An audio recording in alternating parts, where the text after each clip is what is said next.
It's good to see you all. Welcome to Primetime at the BU Library. I'm Keith Brooks from the Education Department, but I'm here as a Faculty Development Representative. And today, in partnership with Faculty Development and the Library, and with Jay Rasmussen, he will be sharing Overcoming Obstacles to Using Engaged Learning Strategies, which is part 2 of the series entitled Strategies for Increasing Student Engagement for a Talk About Teaching session. After our spring break, on March 22nd, that Tuesday, we will welcome Dr. Robert Frickenberg, Professor Emeritus from the University of Wisconsin-Madison, for a special lecture co-sponsored with the History Department entitled Living with Islam, Christians and Muslims in Historical Perspective. Primetime at the BU Library's mission is to encourage lifelong learning beyond the classroom for faculty, students, and staff, and these presentations, which are a collaboration of many different offices on campus with the friends of the BU Library. So let's welcome Dr. Jay Rasmussen. If some folks are coming in, I think you missed, there's a small handout, right on the table there. So if you want to grab one of those, that would be great. Thanks for being here. 2 days before spring break, you clearly are the people that are dedicated to education, care about your students. No, seriously, I really appreciate you. Either that or you're a personal friend of mine and you just are here for that reason too. Thank you so much for being here today. This is today's workshop, like he said, is going to focus on obstacles to overcoming, engagement of students, and then you can see the other 2 sessions that will be coming. One particularly with the idea of kind of interactive lectures, and then another, kind of our final one, how to really get students involved in content area tasks. How to really help them get out of that task what they need, to support the learning process. So that's what's coming up. A little bit later in the session, I'm going to have you do a little partner share thing. So I want you to get comfortable with your partner here. So I'm going to actually make you uncomfortable right away from the beginning here. But let's do something that I call a current teaching temperature reading. And here's how this goes. What I want you to do is think about how your teaching is going right now. I don't mean necessarily this minute, but the last couple of days or so. And I'd like you to assign yourself a 10 if you feel like your teaching is just amazing. I mean, it's just going really well. You repeatedly have students standing up in your class and applauding you. And just, they're just excited about it. That would be a 10 category. You've got the whole teaching thing figured out so well, the whole grading thing figured out so well. Your biggest problem is, what do you do with your free time? You just don't know what to do with it. You've got this teaching thing figured out. So that would be a 10. Give yourself a 1, if it's just really not going very well, you're teaching right now. For example, if Jay Barnes may have just contacted you about the budget crisis at Bethel, he's asking you to give back some of your salary because they've identified some of the really bad teachers at Bethel, and you kind of fall into that category, so you'd be a 1. Or maybe you got Matt's, I'm going to pick on Matt here, maybe you got one of Matt's recent messages about how we're going to change over to a little bit better learning management system. We're kind of done with Moodle now, and we're going to move over to Poodle. Just a whole lot better. And by the way, the transition will be really easy too, going from Moodle over to Poodle. But anyhow, that'd be a 1. I have an announcement to make after this is all done. Okay, so think about where you would place yourself, kind of on that, that 1 through 10 continuum. I'd like you to talk with one other person that's close to you. If you need to turn around and do that, might be somebody next to you. But what would you give yourself now? 10 is that it's just going well. 1, it's pretty horrendous. Where are you at with it? You're not currently teaching. You can just use it in the context of life in general. How is life in general? Okay, so I'm going to give you a minute or 2 for this. Not super long. So why don't you go ahead and talk to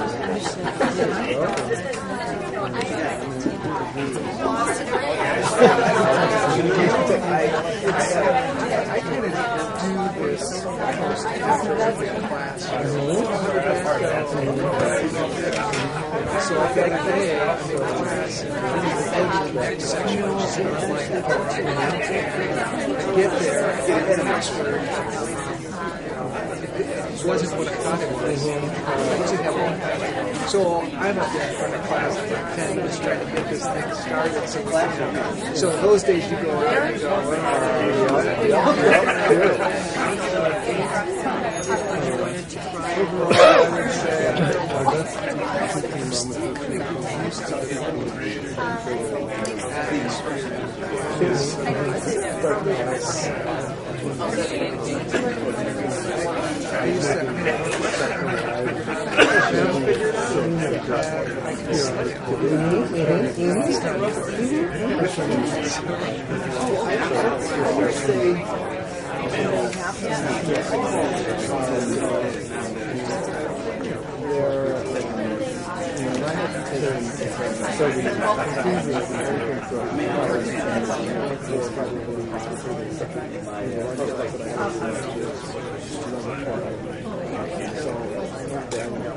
if I'm going with just private,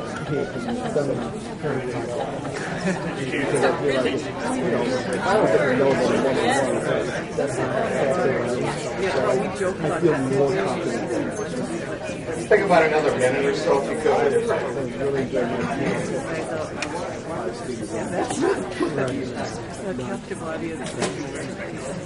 So where do you think? I think I'm going it's a little bit easier to teach whatever else. Spectrum majors.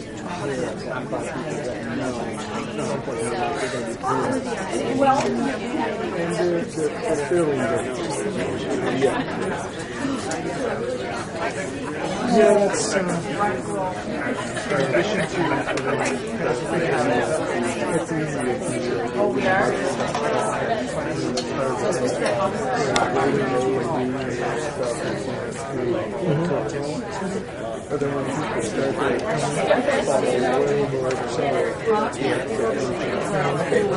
Let's go ahead and pull back together here. Just curious if we had any tens at all today? Everybody? How about any nines in that range? Any eights? Holy cow, this is a unique spring break here. How about any sevens? Okay, some sevens. How about sixes? Okay, how about fives? Fours? Any threes? Any twos? Or one? Okay, we're doing pretty well. We're kind of in that 5, 6, 7 range. Good. Yeah, again, if you're just coming in, don't have one of the handouts. You want to pick up one there. There's a yellow Post-it note. We're going to use this a little bit later. If there are any notes you want to take today for any reason, you can put them in the right side. Today's going to be a little more discussion-based, I think, probably than the first session. As always, the handouts, there are certain strategies that I'm making reference to. For example, temperature reading has an assignment, has a number 1 connected to it. That number 1 relates to the larger handout that the 4-part series is based on. This was given out the first session. If you don't have one for some reason, I brought extras with me today, so at the end, just grab one. Also, if you'd like it electronically, just contact me too. So anything you see on here that has kind of an italics with a number after it, I'm trying to use one of the strategies that's in here. I'm not teaching how to do any of these strategies. They're pretty well explained, so we're kind of digging in a little bit beyond that then. Yeah. Okay, I do want to start with what I'm just going to call quiz time a little bit. We had a number of people that are here today that were at the first session, so I'm going to put you on the spot a little bit here, and let's just take a shot at 3 questions. Let's do that. So can you remember what any of the critical attributes would be of how we were defining active learning? Do you remember any of those pieces to it? Somebody start us off. We got to move fast. What do we mean by active learning? I call it engagement, but what do we mean by it? I'm going to feel really bad here. Somebody's going to kick into something here. So what do we mean by it? Good listening? Was that one? Let's start. We're up to a start here. Thanks for not shutting me down. Yeah. I hate that. Okay, so reflecting on the experience, is this coming back a little bit maybe now? Okay. Anything else that we're really neat? Maybe active participation or participating in experiences or something. Yeah, we're getting. Actually, I think we've got probably the 2 pretty critical parts. Yeah. students that have are in a state where there's a readiness to learn. Okay. So let's just take a look real quick. We drew a contrast between the passive learning, the active learning, and real simply, we just talked about there's some experience component to it, and it could be the doing of something. Actually, it could even be the observing. And then, kind of like Robin was talking about, there was that reflection component. And we talked about I think the critical parts of that are that the student has time to reflect alone on what their learning was, but also some time to reflect with somebody else, on what they're learning. And this is really what D. Fink is defining as, as active learning, kind of those two components. I prefer to use the term engaged learning, and I'll tell you why. Because I think when people hear active learning, they automatically picture that someone has to be in this small group and they have to be standing up and doing something, or they think automatically it has to look active. I prefer the term engaged learning because I think someone can be fully engaged and they may not necessarily be actively, doing something. On the other hand, I've seen students that are active. I mean, they're doing something, but were they really engaged, with the learning process? Or were they just going through the motions, and then you find out later on that they really took very little from that experience? So to me, the real key is that whole engagement piece. Somebody can be just sitting there, like I was picking on Jim, for example. He could be really engaged with what's going on. I think he is. I can see the wheel spinning there a little bit. And he's doing absolutely nothing. But that engagement is really taking place. So that's what we're after. And that engagement could involve the active participation. It could involve writing, talking, all those things. But the key is that mind. Is it engaged with the learning? Okay, let's try a second question. Okay, so based on what you already know, too, what is the role of short-term memory? What is that about? So, I'll just remember things for a short time. yeah. We're off to a good start again here. It's leaving pretty soon, I think. Okay, also short-term memory. We talked about it's not a very efficient space. It's, kind of holds on to 7 things plus or minus 2 at any one point in time, but it has a really critical function. Okay, jump in. I know we got a lot of people that know a lot about this stuff too, not just me. Okay, let's go. Well, hold something in memory long enough so you can engage with it in a meaningful way. Yep. They say roughly 18 to 36 hours. Something's with you with short-term memory. Okay, not terribly long. Yeah. Okay. Rehearse it so you can store it for long. All right, she's jumping to question 3 now, too. But short-term memory, one of the functions is the shifting of things over to long-term memory. That's part of what happens with that. There's something really critical that happens in short-term memory, too. Yes?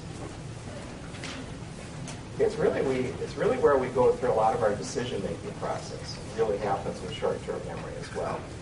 And, we can kind of think in these terms a little bit too. We had looked at this model before, the idea of the information processing model. So it's responsible for sending things to long-term memory, retrieving things, helping make decisions. This is really an oversimplification, but I think it's a good start. Is short-term memory also where you start making connections to other things that you know that are relevant? Mm-hmm. Yep, for sure. To me, probably the 2 big pieces are just that, sending and retrieving to long-term memory and helping you make connections to figure out intelligent decisions. There's a really interesting piece that just came out. I'll show you the article if you're interested in it. I don't normally cite Newsweek as a scholarly source, but Newsweek, this is actually the last March issue. It's a fascinating article on brain freeze, and I'm just going to pull a couple pieces from that. When people have got too much kind of overloading short-term memory, it really does interfere with that decision-making process. And you can just see a couple examples. The base of the research comes from the Center of Neural Decision Making.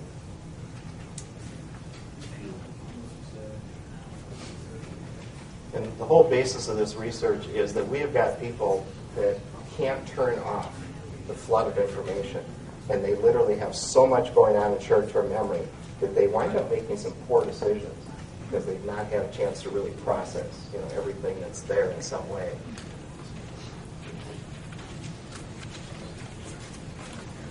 Certainly heard about this as well. They call those folks that just can't turn it off, they call them sufficers. I mean, no, those are the sufficers. They do have the ability to say, all right, I've taken in enough information, it's time to do something with it here. Maximizers just continue to take it, sometimes make poor decisions. We as teachers, I think, have some control over this as well, too. We can clearly overload our students' short-term memory in a very short amount of time. And that's when the glazed looks start to come and all of that. All right, so question 3 then. So what are some of the practices that are going to increase that likelihood, things shifting over to long-term memory? We've heard one by Carol here. What would be some other ones?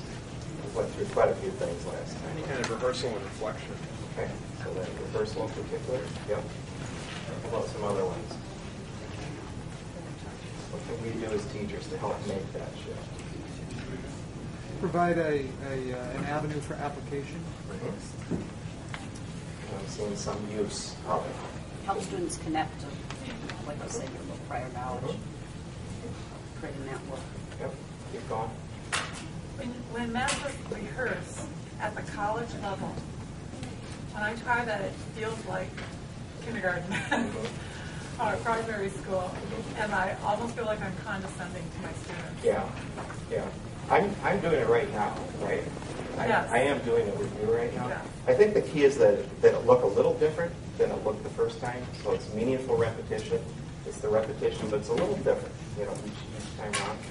They do appreciate the practice, I think. When you start rehearsing some things, you're also adding emphasis to certain things. You're telling them very subtly, this is a pretty important thing. We should hold on to this in some way. Yeah. Any others? I'll just show some real quick. You're also helping connect them in multiple ways, so there's a richer neural network. Exactly. Yep. So you're building those connections. For sure. Yep. Okay. Well, here are a couple of things we looked at, and I dropped the sources off these. But anytime they see the importance of what they're studying, absolutely critical. And there's research behind all these. The meaningful repetition, not just repetition, not just the same thing over and over again. It's got to be a little different. It's got to be meaningful. When we chunk information, versus giving just scattered bits and pieces of information, the brain does not store things efficiently that way. The more we build connections, the stronger it's going to be for students. We talked, remember the discussion last time, too, about emotion. A lot of recent research showing how critical that is. And it's not just any emotion. It's once you start doing things like fear in there, intimidation, embarrassment, that can be pretty destructive.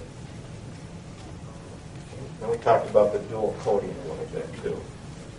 Short-term memory is really capable of handling double the amount of information when it's presented verbally and visually. And then just the whole motivation piece. They can be really motivated and by inspired enthusiasm, particularly of people that are important in their lives, not just any people, but important people. Really critical. And then this is pretty recent research now. We always talk about having students review things. Turns out that there's a lot more engagement when there's some kind of little quiz, some kind of little test. And it could be of students to each other. It could be something you do. But the amount of engagement you get in a quiz or in a test is greater than a student just sitting there trying to review material. Pretty interesting one. Yeah. And then this is one we looked at, too, that I think got some interest last time as well. Yeah. Okay, so some of those things. Okay, so let's put it back on kind of you. You all obviously are sold on the idea of trying to engage your students, or you wouldn't be here, today. What I'd like you to do is think about, just for you on a personal level, what are some of the obstacles that you've encountered when you try? It could be some of these strategies that we have here, or other strategies you try. What are the obstacles that you encounter? And those obstacles could be student-based. Those obstacles could be something that that relates to you and your course, things you need to accomplish. It could be that. So I'd like you to take your Post-it note, if you could, and I'd like you to write down for you what you honestly feel is one of the biggest obstacles to really using active learning strategies on a regular basis. Write fairly large, and I should warn you that somebody else is going to have to read this too. Okay? So try to write legibly if you could.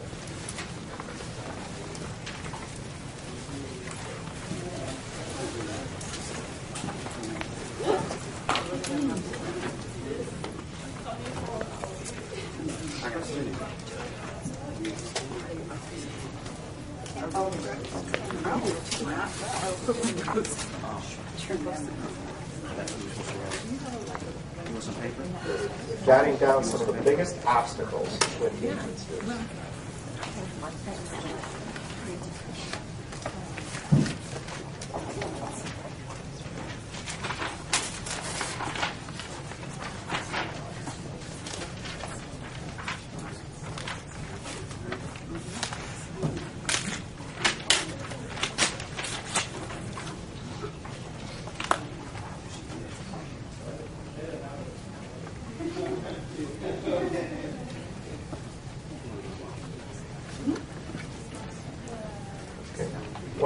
Once you have yours written down, here's what I'd like you to do. I'd like you to physically post it on yourself someplace. So Molly's going to put hers someplace. So you're going to physically post it on yourself. Then what I'd like you to do is get up and just start moving around and looking what other people have. What I want you to do is make at least one exchange. Okay, so I might look at what Molly has. I might look at what someone else has. I'm looking for something that is also a concern for me. It doesn't have to match what I've got, though. It's something, I've got my own idea, but something, yeah, you're right, that is kind of a concern for me. If she thinks mine is a concern for hers as well, then we're just going to do an exchange at that point. So I want you to make at least one exchange. You can make more if you'd like. And as you're walking around, I'd like you to look for some themes. Like, what are you seeing quite a bit of, as you move around here? Okay. Any questions about it? Okay, why don't you go ahead and move around when you're ready. At least one exchange. Find somebody we can read.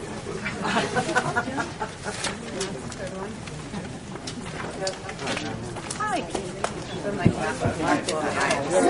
Right, yeah. Okay, so what are you? It's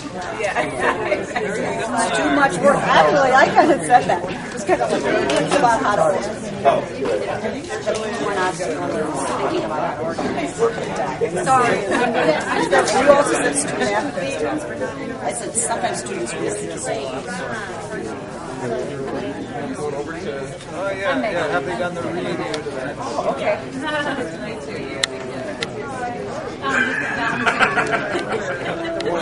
Oh, is it? Yeah. And that's like Or they think it's Mike, you know what the one I had written down was that there were many students Thank you. I wrote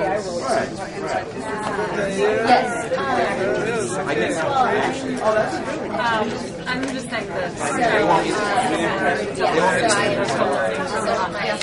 say, I'm sorry. You can flinch it. It's way better. I think a lot of times students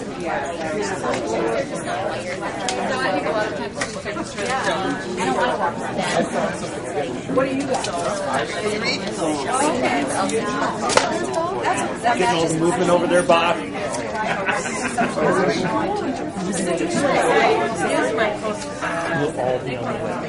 We're not happy. I'm going to sign releases from everyone.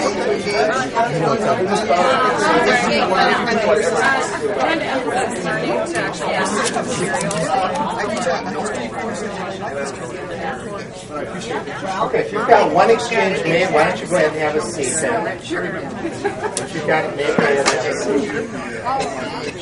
I'm just trying to teach. Are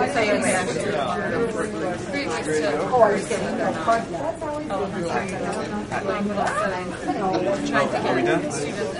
Are we done? Have a seat if you've got an exchange. What did you put? Psychology. You're supposed to have I'm negative. I'm just trying to. Yeah, so they want me to teach you. So I don't know well, thank you. for one thing. Students have or unprepared for class. Yeah, isn't that a barrier? Okay, if I could get everybody's attention again. What seem to be some of the themes as you're walking around? You're seeing this multiple times. I wish I could give you more time with this too. What themes did you see? Well, hopefully it's more than just fun too. I'm glad it is. Okay. Unwillingness. Okay. respond. Student resistance will be louder. Okay, so student resistance. Okay, let's get maybe 3 things here. Well, I exchanged with somebody else who had a similar concern, and that was balancing the need to cover content Yeah. with the engaged learning strategy, because they take a lot more time. Yep. And then there's the prep time to put the engaged thing together. Okay. Let's get maybe. Did you see one more thing? I don't want to force it, but did you see anything else that was pretty common? I switched, and it said the comment was the fear of being wrong, like asking students to actually say something out loud in response to the fear of being wrong or embarrassed. Okay.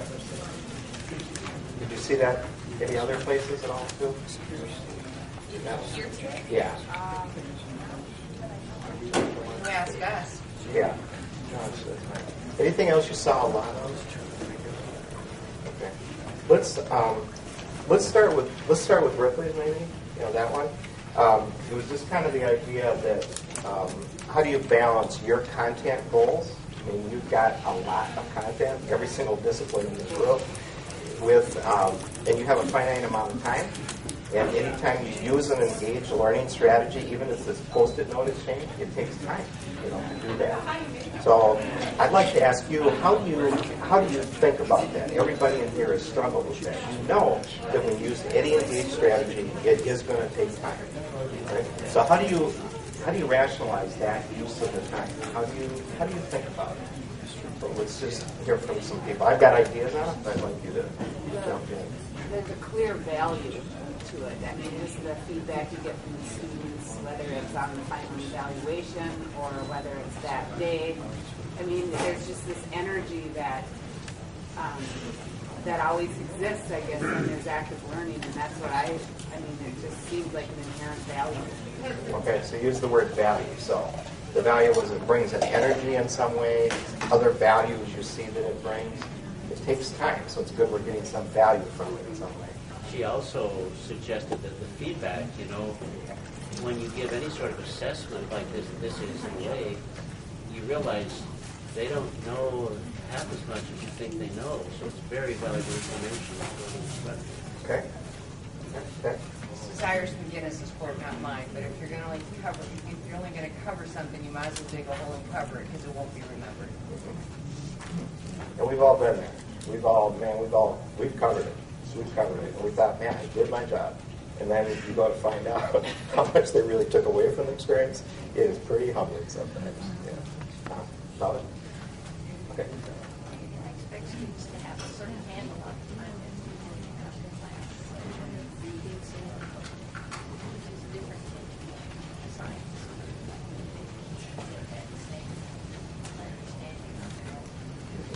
Okay.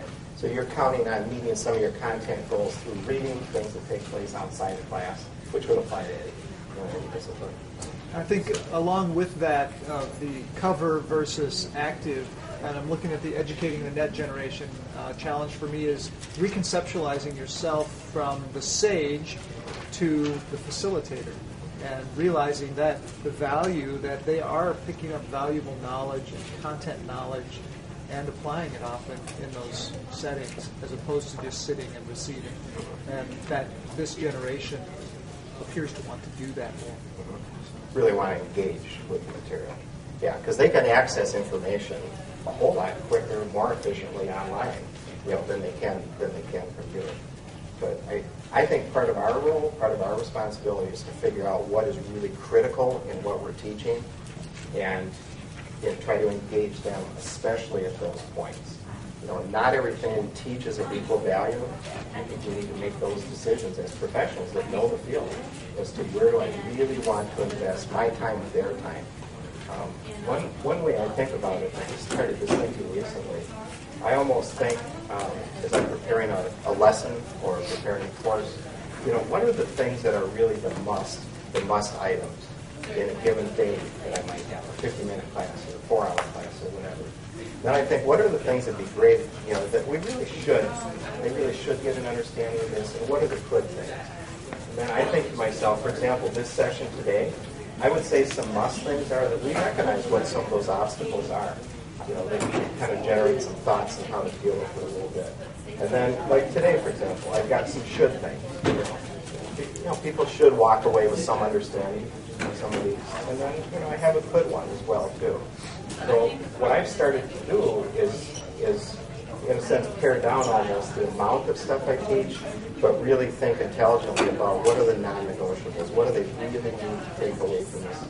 And then with those non-negotiables, thinking how can I best engage them, in that process. And I like to think with the approach that if I were to poll my students as they walk out the door, that I would hear something somewhat common to them. If I were to ask them, what did you get out of today? What did you really learn? And there's going to be variations, but I would really hope that I'm hearing a lot of those must things as the students walk out the door. When I first started teaching, I was a cover it kind of a guy. I mean, I came through a doctoral program, knew a lot of stuff, and man, I wanted my undergrads to know everything I knew in my entire doctoral program. And I'm sure if I polled them walking out the door, like, what did you learn today? I'm sure I would hear just a huge variety of different things, oftentimes, like, I'm not quite sure. But I think with this approach, it just adds that focus, on what some of the really critical things are. I do think that our goal as instructors is really the idea of really helping our students take those isolated bits of information and really develop bodies of knowledge, in a sense. And when we're able to bring focus to our instruction, to what we have them do, I think we've got a greater opportunity to really accomplish this. If all we want them to do is assimilate information, find information, like I said, they can do that pretty efficiently. Other ways. Okay, how about other thoughts on this one? The idea of, you have X amount of time. You do have content to tell you. What are the ways you think about that approach? Can I just ask what that's from? It says page 6, chapter 1. Yeah. It's actually the book. Okay. All right. Thanks. Yeah. Okay. Other thoughts on approaches? I think Robin's point is a really key one, too, that we've got to count on other sources to deliver information for students. Often those other sources are as good or better than we are. I'm tipping my hand here, but I think our time with students really needs to be about processing that information and really digging into it, and something. That's where we're pretty valuable in the process. Other thoughts on that? Yeah. Last semester, in terms of expecting them to have come in and that they know what they were supposed to have read, and I'd ask them to do some reflection on it before they come, and ask them, what do you think was most interesting to you of what you read? And then my goal is to give processing time in class. The word I got back was, it was just too much. We had to do these writings every day. But then they said, okay, so then I got the midterm feedback. I cut back and they said, that was good, but then I found that I didn't keep myself accountable to the reading. And they were clearly not as prepared for the class period. So my question right now is, where's the balance for them and for me? Because it's a lot of grading, too, and keeping up with daily written responses, so that we can process the information in class. Yeah, I think our fourth workshop, we're going to focus on the whole content, or the whole text-based thing, is how we really come at that. Let's get to the second issue here, and that was the idea that we do have some students that don't buy into this. You literally have students in your class that their learning style matches perfectly with the lecture. They would much prefer that you put together a very coherent 50-minute lecture, have good PowerPoints, and just kind of go at it. And they honestly learn quite well that way. You have a number of students like that. You have some that feel this is just fluff. These are little fun games running around like Post-it notes and that kind of business. You've got other students that think, all right, how much am I paying to go to Bethel? I want to hear this person that's got a doctorate talk about this stuff, not some fool that's sitting next to me. It's kind of what they think sometimes. So, but how do you think about that? Because honestly, that's what they're thinking in a number of them. And then you've got the majority of them that are fine. They just engage, and they're into it. But you do have resistance, from a part of your student population. How do you process that? How do you think about that? Jay, I tried that too. If I'm really stupid doing it, but raising your hand, okay, on a scale of 1 to 5, how many of you found this new information or challenging information? And so they would show the rest of the class where they were at. And so they saw, well, I maybe thought it was like this, but my peers in the classroom were at a different place. So I guess this is valuable if I want to think of this as an us rather than a me. Okay. I found that helpful. How else do you come there? I've done trying to sell it in a way with how we practice science. I draw the parallel to what we do as a scientist every day, and so we're going to structure our class like science work. And part of that involves interacting with other people and really trying to use the tools of our discipline. And that seems to encourage the students that, oh, this is valuable. It's not fluff.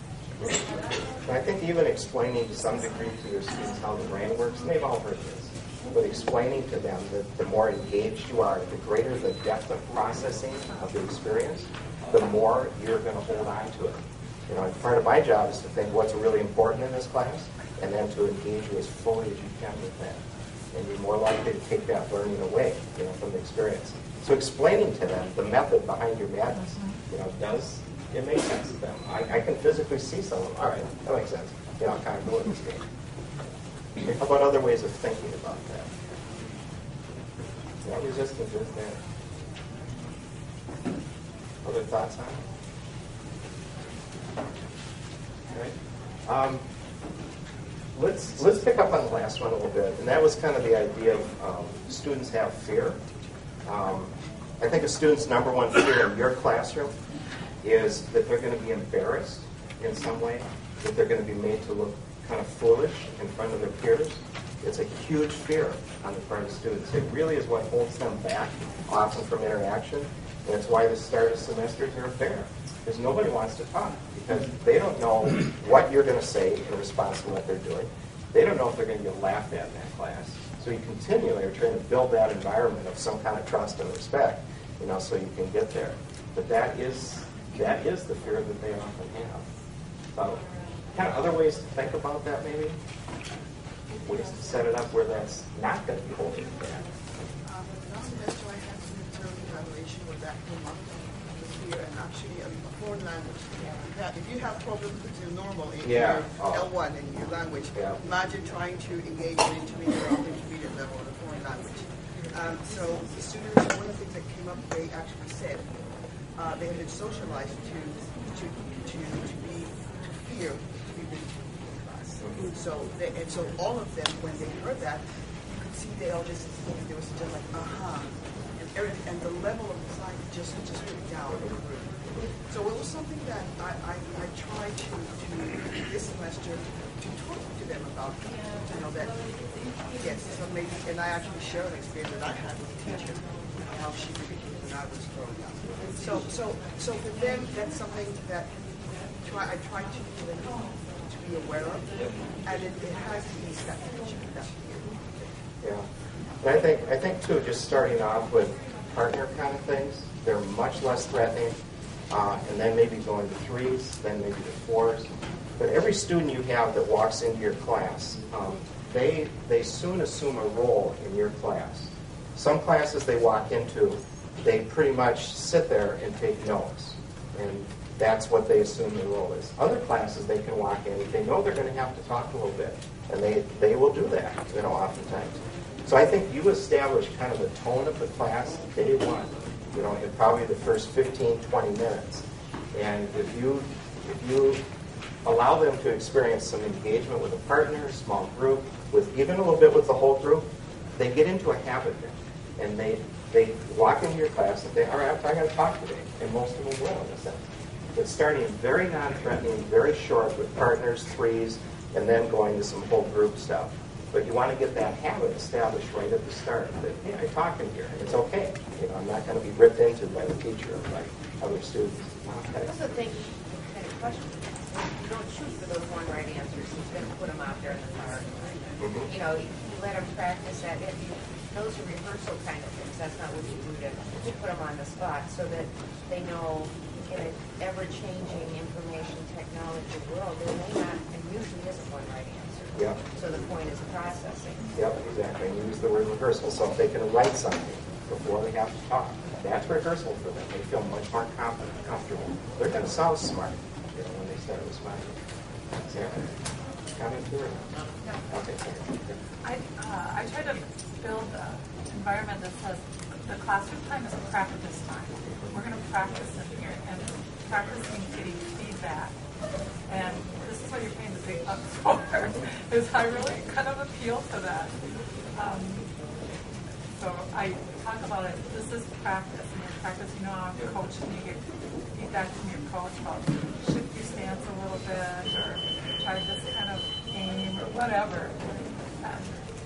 And then I laugh at myself and have fun with them, and try to build an atmosphere of teasing, which sometimes I'm good at, and sometimes I'm not. Their humor can be great as well, too. Yeah. Just one quick thing. I wonder how people feel about using electronic discussion forums too. It also works a little bit with the time-saving piece, but I think it also, it provides an opportunity for students to think, post thoughts, and dialogue with each other. But it's maybe a little less you have time to create, prepare ahead of time. You have time to edit what you're thinking. With Lauda's comment, if a second language learner, especially, maybe that's an effective tool. Sure. Yeah, it's probably the single biggest advantage of online learning is just that chance to bring depth to your comments because you've got that rehearsal time for that. Yeah. We're running out of time. Hopefully, I had a little bit of a chance to kind of think about a few of these issues here. If you could, I would like you to talk with your partner a little bit about, and kind of what we were just talking about today. It could be earlier parts, could be latter parts. Anything today that impacted a little bit of how you think about what you do, or maybe how you practice. And it's going to be probably a little thing. We have a short amount of time here. But what is sticking with you in a sense? So if you could just talk to your partner with that, and then I think we're going to just adjourn right at that point. When you're finished up with your partner, just feel free to take off. But what's sticking with you? Well, can we give Jay a hand?